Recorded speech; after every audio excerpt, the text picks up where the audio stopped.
So, part 3 of module 2 is the right to assemble and to petition the monarch.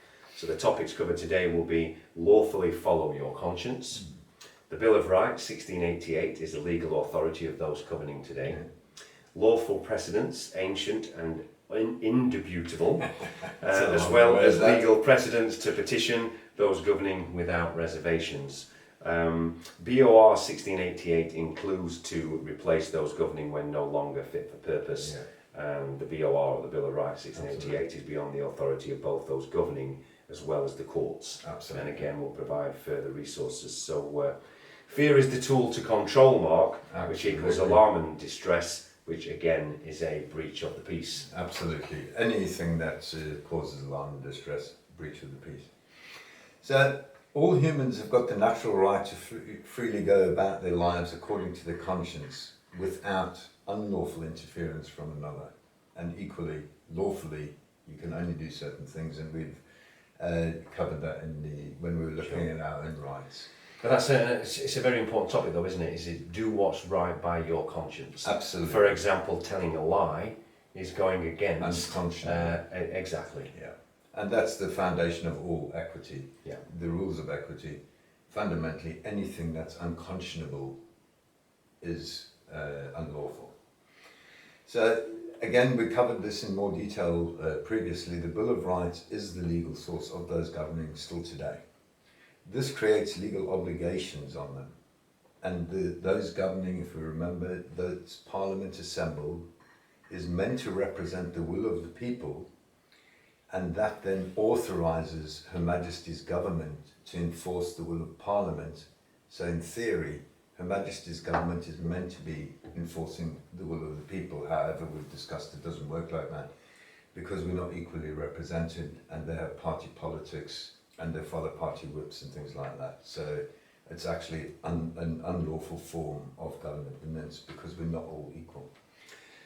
Just to bring on a separate subject there, you and I have talked about this many times off camera.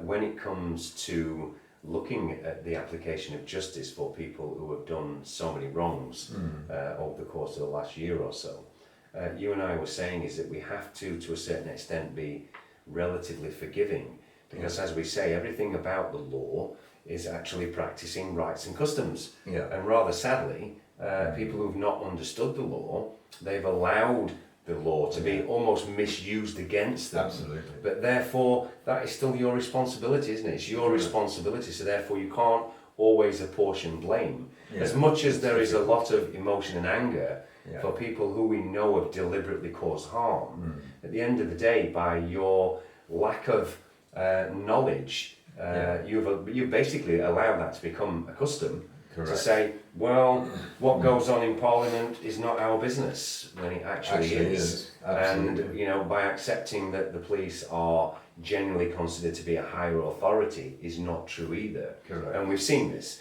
by the amount of times we've challenged them and the police have backed down to say these people clearly understand their rights, and therefore we can't challenge and abuse that power that we have automatically inherited, because the general people have allowed them to get away with it for so long, whether it's a politician or a police officer. And even further than that is the custom. We've become accustomed not to hold officials to account. So, for instance, lying politicians.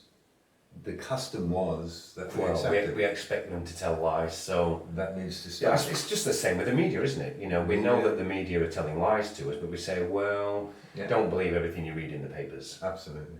So we've almost changed our own custom to allow us to be lied to. Absolutely. And abused accordingly. And the interesting thing is the Bill of Rights specifically says it's an obligation of the government, those governing, to uphold the people's right to petition the monarchy. Now the important thing here is it's without reservation. And when we talked about the Bill of Rights, again, we talked about what happened was they listed their grievances with those governing, and they declared that as their cause of action to get rid of the existing governance and replaced it with their new governance. So that there's actual legal precedence which affirms that you can replace those governing when they're no longer fit fit for purpose. Is the word that I'm looking at, yeah. And that there in the Bill of Rights is expressed as each of ours, ancient and indubitable right and liberty. So, the other thing in the Bill of Rights, it's very clear, all of these things, our rights, because they're ancient and indubitable, they are above the authority of those governing and above the authority of the courts. So it's a very powerful document. That there's the Constitution which creates the authority of those governing. I know people say that there is no Constitution of the UK. A country cannot have a Constitution because people get born, people live, people die.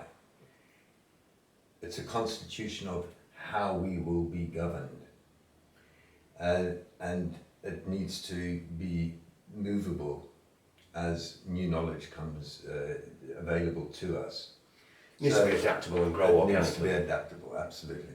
So, but fundamentally, the right to petition the monarch, it's not restricted in the Bill of Rights. Therefore, this word that they use, unlawful assembly, is actually meaningless. Even legally, we can do what we like, petition, so long as we do it lawfully. Okay. That's the only thing that constrains us, is the law. And that concludes part 3. Yeah.